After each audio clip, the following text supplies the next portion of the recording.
La Kymco Exciting 400 té una línia molt agressiva, es nota el seu disseny italià. Segueix la pauta marcada per la companyia en els seus últims models. Una doble òptica amb enllumenat LED i pantalla negra presideix el seu frontal. Kymco ha posat un quadre de comandament senzill i molt ràpid de visualitzar.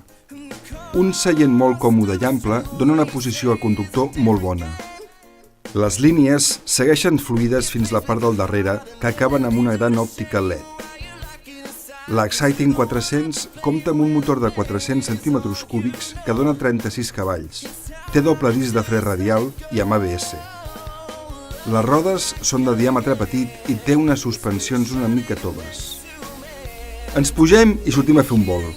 La Kymco de seguida ens transmet potència amb una acceleració molt bona.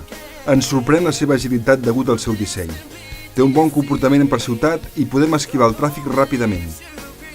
El seu punt fort és que és una moto pel dia a dia, sense renunciar a carretera oberta. No és una moto per anar de corbes, però t'ho passes força divertit amb ella. La Kymco Exciting té un consum bastant ajustat, comptant que quasi tots els recorreguts són per ciutat. Les suspensions funcionen bé per dintre de ciutat, però una mica justes per les carreteres revirades i per anar a un ritme alt. En canvi, els frens són excel·lents. En definitiva, el seu preu i el seu disseny fan de la Kymco Exciting 400 una gran opció dins del món de les scooters, amb un bon grapat de tecnologia i uns acabats de qualitat.